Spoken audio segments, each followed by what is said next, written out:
ஒரு 2 நாளைக்கு முன்னாடி அண்ணன் கருணாஸ் அவர்களை ஒரு சுவரொட்டி வடிவமைச்சு அவர் அவர் கிளாஸ் மாதிரி வடிவமைச்சு அதனால தெரியும் எடிட் பண்ணி போட்டிருக்காங்கன்ட்டு அதை பண்ணி அதில் உங்களுக்கு இன்னும் ஒரு மானங்கட்ட செயல். அது சங்கியில் செஞ்சிச்சா தற்கொலையில் செஞ்சிச்சான்னு தெரியல. அது யார் செஞ்சாலும் களத்தில் நீங்கள் எதிர்த்து நின்று வெல்லணுமே தவிர கோழைத்தனமாக இப்படி ஒரு சுவரொட்டி அடிமிச்சு அவரை தோக்க வச்சிடலாமா?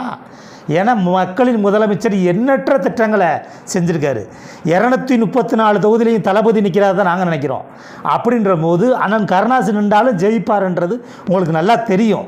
அந்த சங்கி கூட்டங்கள் வவுத்தறிச்சல்களில் அவர் மேலே வேறு எதுவும் சொல்ல முடியாமல் ஒரு எப்படி சொல்வது, ஒரு படத்தை வடிவமைச்சு ஒரு ஈனச்செயல் செய்கிறவங்க கூட அதை செய்ய முடியும். அப்படி இப்போ செய்கிற மட்டும் ஒரு சுவரொட்டியை வடிவமைச்சு மெனக்கெட்டு அது உங்கள் கட்சியை வளர்க்கணும், உங்களை வளர்க்கணும்ன்ற அந்த சுவரொட்டியை விட்டுங்கடா முட்டா பயிலடா.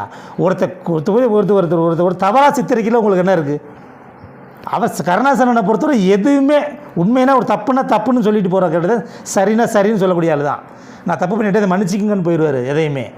ஆனால் அப்படிப்பட்ட ஆளை கொண்டு போய் நீங்கள் கொண்டு போய் ஒரு சுவரொட்டி அடித்து அவர் வெற்றின்றதை இப்படி பண்ணுனா கொஞ்சம் அவரோட வாக்கு குறைஞ்சிரும், இப்படி பண்ணுனா அவர் ஸ்டாலின் மாற்றிடுவார் அப்படின்னு நினைக்கிறீங்க. இது முட்டாள்தனம். முதலமைச்சர் ஒன்று முடிவெடுக்கிறாருன்னா உடனே ஏனதானெல்லாம் முடிவெடுக்க மாட்டார். பார்த்து தான் ஒரு ஆளை தேர்ந்தெடுத்திருப்பார்.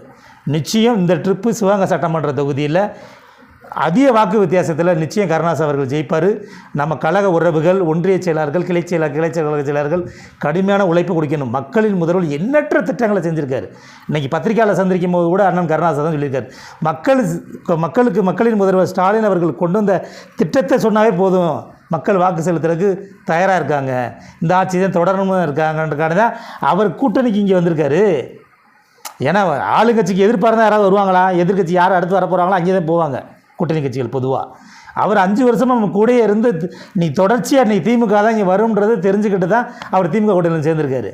அவரை போய் ஒரு ஈனப்பயல்களாக முட்டா பயல்கள் செய்கிற வேலையில் செய்கிறீங்கன்னா இதெல்லாம் வெறும் கண்டிக்கத்தக்கது.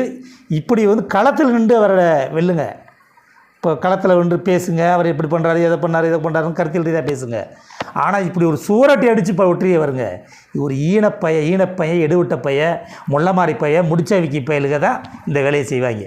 இது அதிகபட்சம் செஞ்சது தற்குறிகளாக இருக்கும் அல்லது சங்கிகளாக இருக்கும்.